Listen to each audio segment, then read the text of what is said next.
viendo ahí todo el mundo. Yo creo que positivo, allá todavía no le digo lo que es.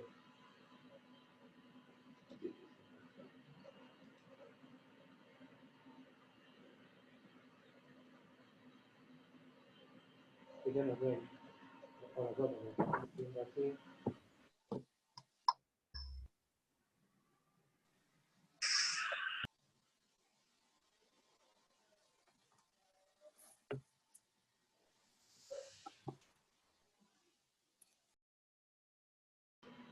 Hola, ¿me escuchan? ¿Me escuchan? Sí, Sí, perfecto. Escucha. Sí, profe. sí, perfecto, bien. Bueno, en esta Sí. segunda parte lo que vamos a ver es la parte verdaderamente práctica. Ya tenemos el muñeco acá y ustedes tienen su estetoscopio que lo van a hacer en ustedes. Vamos a empezar a reconocer la auscultación normal en los distintos sectores, como les dije antes, de la respiración del murmullo vesicular, de la respiración broncovesicular y de la respiración glótica. Como les dije antes, el murmullo vesicular es en ambos campos pulmonares. Acá yo les voy a mostrar primero en el muñeco el ruido de la inspiración y la expiración. Acuérdense que el murmullo vesicular tiene una inspiración prolongada y una expiración apenas audible. No hace ruido cuando sale el aire, sí cuando entra en inspiración. Entonces, vamos a ver ahora murmullo vesicular.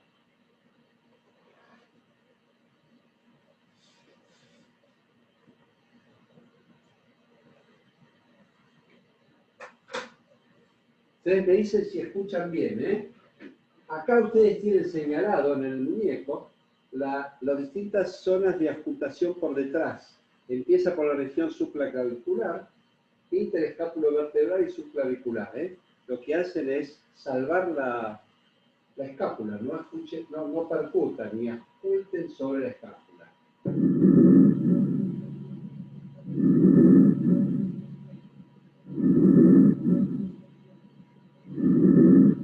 ¿Se escucha? Sí, perfecto. Perfecto. La primera parte es la inspiración. Y fíjense que no escuchan nada de expiración casi.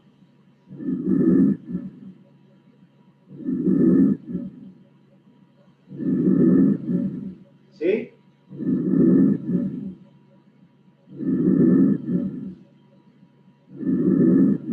¿Se escucha bien?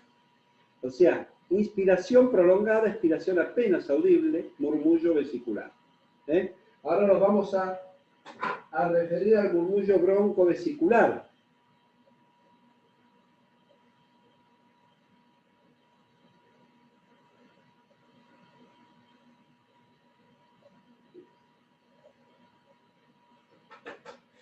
El broncovesicular dijimos que lo ocultábamos en la región interescápulo-vertebral y subclavicular derecha, fundamentalmente. También puede ser izquierda, pero subclavicular derecha por la característica de que el bronquio fuente derecho es más grueso y que genera más ruido y está más cerca del tórax.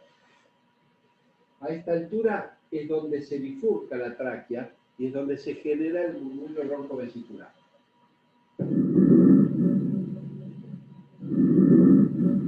Fíjense la expiración que es más prolongada que el murmullo.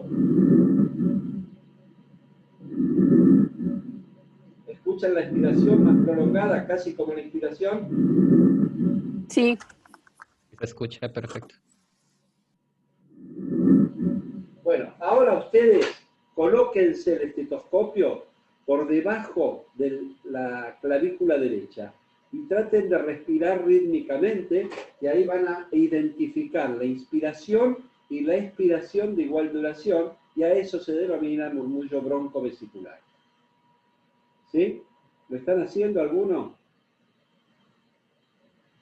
A ver, vamos, Alejandra, ponelo debajo de la clavícula. Subclavicular derecho.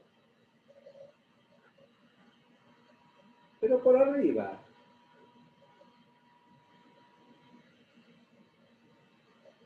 ¿Sí? Inspiración y expiración de igual duración.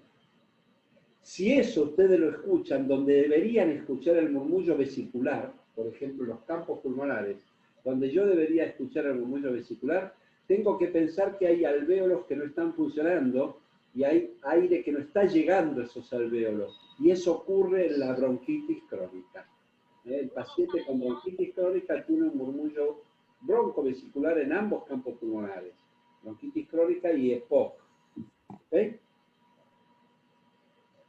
Acuérdense que el murmullo vesicular va a estar abolido en la neumonía, va a estar abolido en el derrame pleural, va a estar abolido en el neumotórax, va a estar abolido en la telectasia. Va a estar disminuido en el enfisema, en pacientes obesos. El derrame pleural pequeño puede estar disminuido también en el murmullo vesicular. ¿De acuerdo? El murmullo vesicular puede estar reemplazado por el broncovesicular cuando hay una patología crónica. En el enfisema, acuérdense que hay mucho aire, el aire está hiperinflado, el tórax está hiperinflado y el murmullo vesicular se encuentra muy disminuido.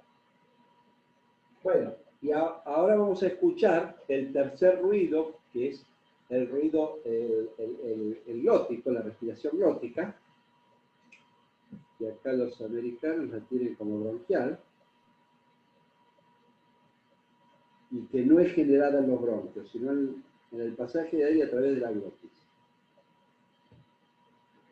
Yo igual voy a poner siempre el estetoscopio, no lo voy a poner en la zona de la tráquea porque acá no hay sensor.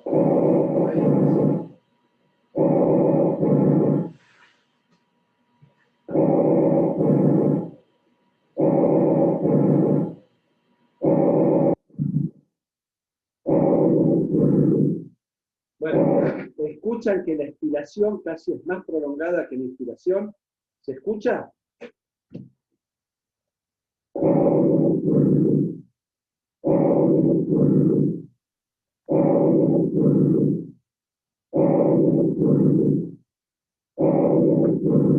Si esto que es respiración glótica, yo lo escucho y está reemplazando el murmullo vesicular, por ejemplo, en la base pulmonar derecha, tengo que pensar que la transmisión de este ruido generado en la glotis está aumentada, ¿sí? La transmisión del ruido ese, y se escucha en los campos pulmonares.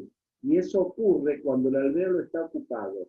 El alvéolo puede estar ocupado por pus, eso es la neumonía, puede estar ocupado por sangre, que es una hemorragia alveolar, o puede estar ocupado en la insuficiencia cardíaca por suero, por el pasaje del líquido al alvéolo. Cuando ocurre una neumonía, la respiración glótica es característica sobre la zona de la neumonía. El murmullo vesicular desaparece y es reemplazado por la respiración glótica. ¿De acuerdo? Inspiración y expiración mucho más prolongada. Las zonas normales son esas. Cuando yo la encuentro en otro lugar, tengo que pensar que hay una patología. ¿Quedó claro? Bueno, ahora vamos a escuchar los ruidos agregados en inspiración, que como dijimos, en inspiración, los ruidos agregados generados en la vía aérea se llaman estertores. Olvídense de los crackles, olvídense de los rales, en castellano son estertores. Los estertores en inspiración pueden ser de principio de inspiración, y estos son generados en la tráquea y bronquios, bronquitis aguda, en mitad de la inspiración en los bronquios de mediano calibre, en las bronquiectasias, o fin de la inspiración en el alvéolo, por pus, suero sangre, que es en los estertores crepitantes. En los estertores crepitantes son característicos de fin de inspiración. Tiene que también, y alguien le puede preguntar, ¿qué son los crujidos? Los crujidos son como de fin de inspiración también, y son producto de cicatrizaciones pulmonares. Se pueden escuchar muy frecuentemente los vértices, porque es donde afecta primariamente la tuberculosis, en procesos cicatrizales. Son característicamente como un crujido de fin de inspiración y lo que traduce es cicatrización pulmonar. ¿De acuerdo? En algún proceso viral. Vamos a escuchar ahora estertores gruesos, que son de principio de inspiración y que traducen bronquitis, estertores medianos de mitad de inspiración que traducen bronquiectasis. Vamos a escuchar los estertores finos crepitantes de fin de inspiración.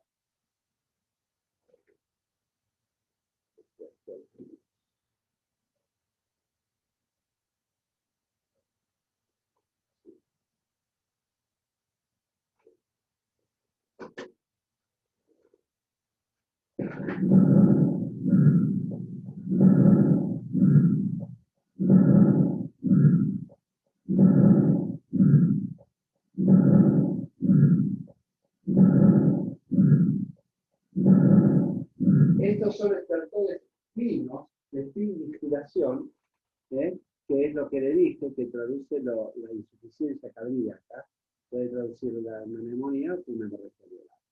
Vamos a los gruesos, que son de principio de inspiración.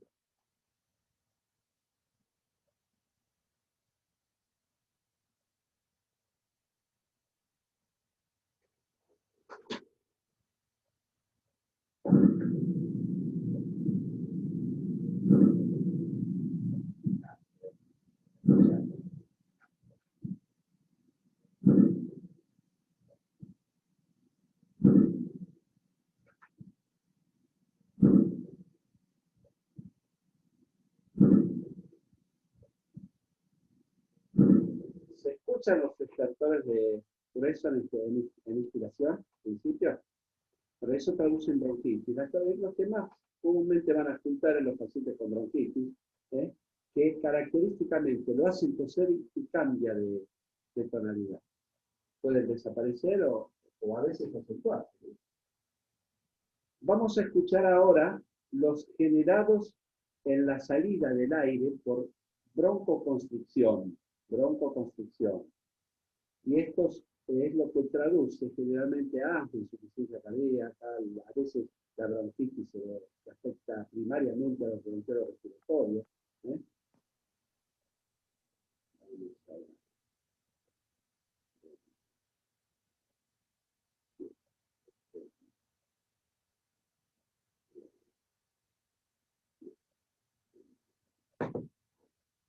Entonces, a ver esto sí.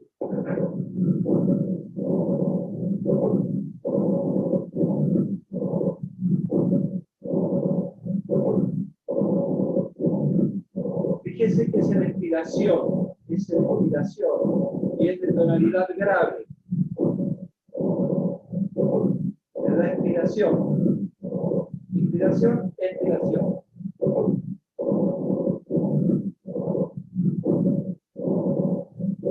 En la expiración, el ronco, de tonalidad grave. Ahora vamos a ver lo mismo, pero con una obstrucción más importante que corresponde a la sibilancia.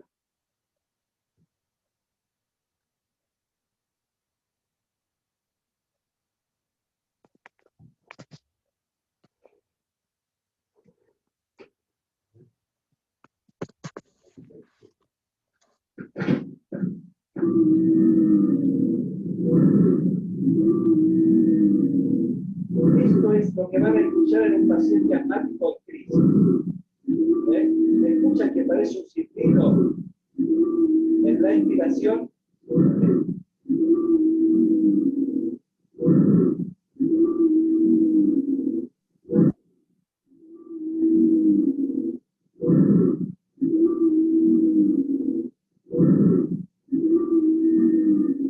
¿Se escucha bien?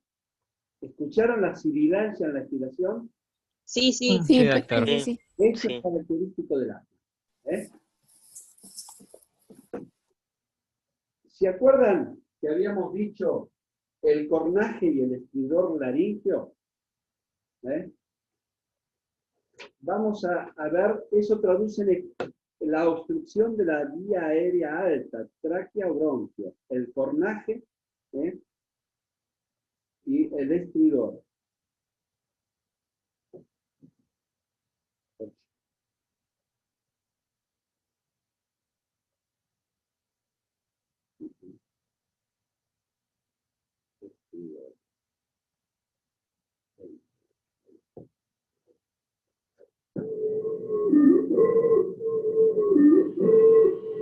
Esto está traduciendo obstrucción de la vía respiratoria alta. Se escucha a distancia. Esto se ve en los chiquititos que tienen bronquiolitis, a veces por edema de glotis, hacen obstrucción respiratoria alta. A distancia. Hay otro tipo de respiración generada en la vía respiratoria alta, de las tráqueas y los bronquios, que se llama estridor laringio, y eso lo van a ocultar también a distancia, lo van a percibir a distancia, y que es premortem cuando se junta mucha secreción en la vía respiratoria alta y que el paciente no puede movilizar. El estertor. ¿De acuerdo? El estridor es obstrucción laringea. El cornaje es obstrucción laringea que tiene agudo el ruido, como tiene un timbre como si fuera un cuerno. Es lo que recién escuchamos. A ver si ustedes, ahora yo les digo qué es un ruido generado ya no en la vía aérea, en otro lugar, y a ver si ustedes lo pueden identificar y hacer el diagnóstico. Este es una pregunta para que ustedes traten de dilucidar.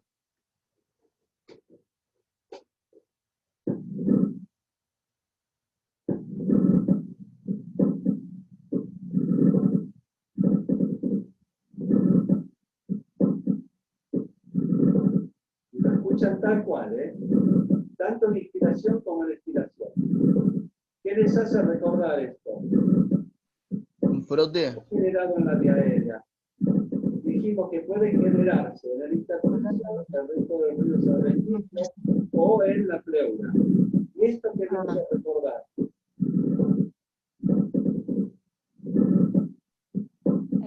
El roce del cuero seco. El roce del cuero seco es lo que hace recordar al frote pleural. El frote pleural es cuando hay irritación de alguna de las dos pleuras y el roce produce este tipo de ruido, como si fuera el frote del cuero seco. Ese es el frote pleural. Y el frote pleural traduce que hay un proceso inflamatorio de la pleura. Muchas veces ustedes escuchan el frote pleural hoy y el paciente empeoró, pero mañana, al día siguiente no se escucha. Entonces, ¿qué piensan que puede haber pasado? Derrame pleural. Derrame pleural. Muy bien, bien. ¿Ves que alguien que está atento? El derrame, cuando el primero es seco, ¿sí? Es inflamatorio, ahí rosa. Cuando se junta líquido en la pleura, se separa, desaparece el frote pleural. Entonces no es que mejoró, empeoró. ¿De acuerdo? Como también, al revés, un derrame pleural se va resolviendo, se junta en la pleura y empieza a frotar. ¿Ok? Y por último, acuérdense del velcro, que son ruidos intersticiales y son generados en el intersticio del pulmón, en el espacio que hay entre alvéolo y alvéolo, el intersticio, y eso es por fibrosis. Las fibrosis pulmonares, que son las neumonitis idiopáticas, pueden ser secundarias a medicamentos, radiación, en fin. Hay muchísimas causas, pero finalmente la fibrosis, eso genera el velcro. A ver, ¿qué más tenemos? Vamos a ver ahora la auscultación de la voz. La auscultación de la voz, este es un muñeco americano, entonces lo que no va a decir 33, va a decir 99.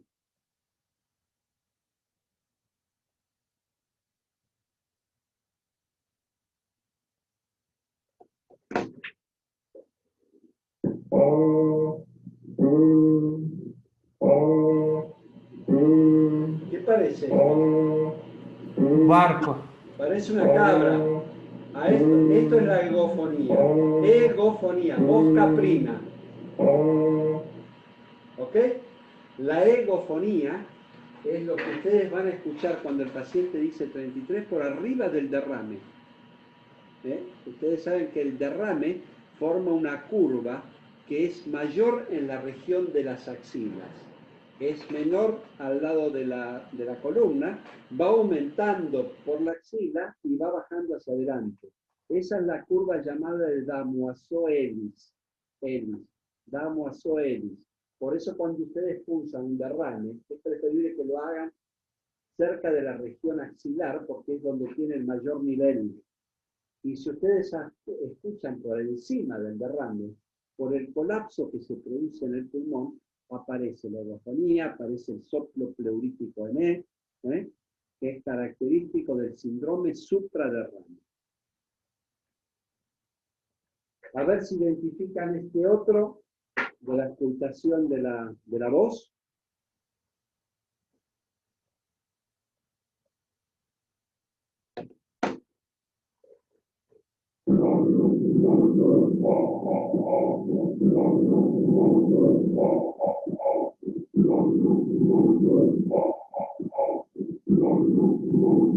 No dice 33, dice 99, 99, que se escucha bien, bien nítido.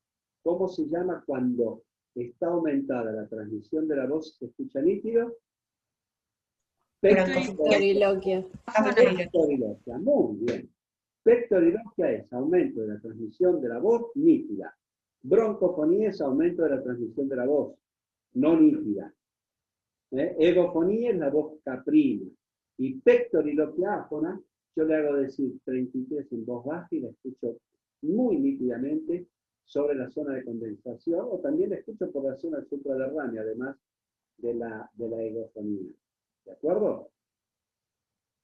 Bueno, yo pienso que si quieren, hay una auscultación que la van a ver en casos de urgencia. Cuando el paciente tiene una insuficiencia cardíaca, el suero se acumula en los alvéolos y eso, en fin de inspiración, genera estertores crepitantes en ambas bases pulmonares. Pero cuando uno escucha burbujas en todo el pulmón, desde las bases hacia arriba, un marea ascendente que se dice, que se va llenando de agua no solo los alvéolos, sino los bronquios, los respiratorios, los bronquios de mediano calibre se llenan de agua. A eso se llama edema agudo de pulmón. Es cuando hay una falla aguda en la función cardíaca como bomba y el pulmón se llena de agua, así literalmente, se llena de agua y es como cuando ustedes soplan con una pajita en una botella, sienten ese tipo de burbujeo en la auscultación pulmonar. Eso es característico del edema agudo del pulmón. Ahora vamos a ver si lo podemos.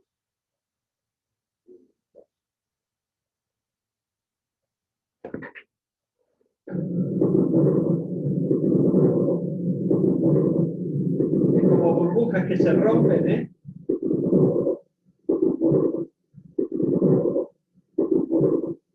Escuchan tal cual esto en el edema agudo del pulmón. Falla cardíaca aguda con acumulación de líquido en todo el pulmón, ya no en los alvéolos, sino en toda la vía aérea. ¿De acuerdo?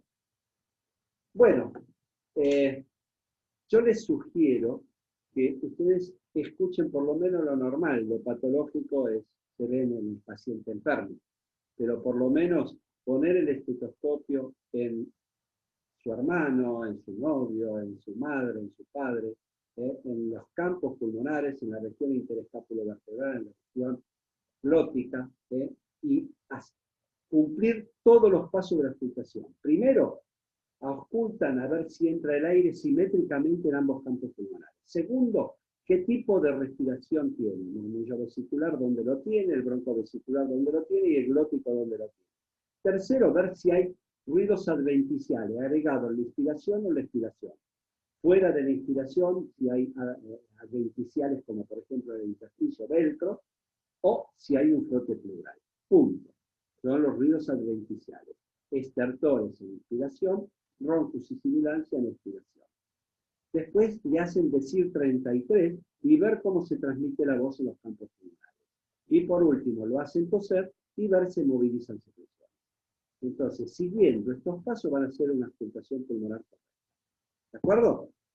Bueno. Sí. Yo tengo una consulta, doctor. Pregunta. En el caso, para practicar esto, lo que sería la expiración sería por la nariz y la expiración por la boca, ¿no? No, por la boca. ¿Cómo sería? Vos le decís al paciente, señor, a ver, Pablo, ¿me están viendo? Sí. Yo lo que hago es, cuando siento un paciente, si yo le pongo el estetoscopio, el paciente se queda sin respirar. Entonces, Ok. digo, señor, respire como yo, mire, haga así, sígame a mí. Fíjense que yo les voy indicando cómo respira. Y ahí escucho. ¿De acuerdo? que respire con la boca entreabierta y sin hacer ruido por la boca, porque si no se transmite al pulmón y los pulmones. Que Ok. no haga ruido cuando entra, cuando sale el aire. Y que respire por la boca entreabierta sin hacer ruido. Ustedes les van indicando el ritmo de respiración. Si no, el paciente se queda sin respirar y ustedes con el estetoscopio ahí sin identificar nada. ¿Está claro esto? Sí, o sea, el aire estaría saliendo y entrando todo el tiempo por la boca, no por la nariz. Sí. Porque Ok, muchas veces cuando haces por la nariz te genera ruido. Eso es ok, cuando vos corres, que haces 3 inspiraciones por la nariz y largás por la boca. Eso es, el buen corredor hace eso. ok, gracias. Inspira por la nariz y larga por la boca. Y por la boca haciendo un pito porque aumenta la presión de expiración y eso mejora la ventilación. ¿Se entiende? Hacen con la boca haciendo un pito, con lo cual genera resistencia a la salida de aire. Y eso aumenta la expansión alveolar. ¿Sí o no, Pablo? Bueno. Pregunta, sigamos. Entonces es mejor que el paciente respire, Que o sea, respire respire por la boca rítmicamente por la boca entreabierta sin hacer ruido. ¿Sí? con la boca. Ah, Te repito. Pablo, respirá. Así como yo. Mirame a mí.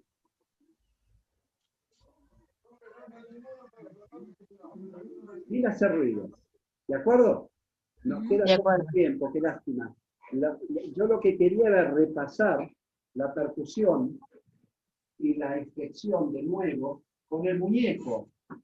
Con el muñeco, lo que ayer les expliqué, hacerlo con el muñeco y la percusión. Acá ustedes, no sé si ven. A ver, ponelo, Pablo. Por arriba, por arriba. Levantalo. Levantalo. Bueno, a ver si escuchan. Ahí sí. Fíjense cómo hago yo. Tengo el dedo flexímetro y el dedo percutorio. El flexímetro, fíjense, está apoyado, los demás levantados. Cuando yo percuto el tórax, lo que sigo es cada espacio intervertebral. Esto es timpanismo. Es bien hueco. Esto es matidez. Y esto es sonoridad. Matidez, timpanismo, sonoridad. Fíjense cómo hago. Hago este movimiento. Ustedes hagan todo el tiempo esto y tratando de pegarle al dedo. Todo el fin de semana hagan esto. Empiecen a hacer, si quieren, con el dedo solamente flexímetro, golpeando así, tratando de generar ruido. Sobre la mesa. Y después pongan el otro dedo y le pegan al dedo. Traten de pegarle al dedo. ¿Me están viendo? Ahí. Ahí. sí. Yo levanto Ah. el dedo, puedo hacerlo con el medio. ¿Se ve Fue la bien? pantalla. Ah. Cómo cae. Fíjense que yo lo que hago es el movimiento de flexión de muñeca. No hago, como hace la gran mayoría, que golpea como si martillara. No, el dedo tiene que caer con la flexión de la muñeca. Para que la muñeca estuviera flexible. ¿De acuerdo? El dedo tiene que estar blando así. ¿Cómo? Blando. Pero hay que flexionar la muñeca. Así, este es el movimiento de la muñeca, ¿me lo ves? No tiene que moverse el brazo, tiene que flexionarse la muñeca. Ah, sí, lo vi. ¿Se entiende? A ver, ahí se ve mejor. Este es el movimiento. Sí, muchísimo mejor. Sí. ¿De acuerdo? Y este es el Sí. dedo que ustedes van corriendo. ¿Escuchan el ruido que se genera? Sí.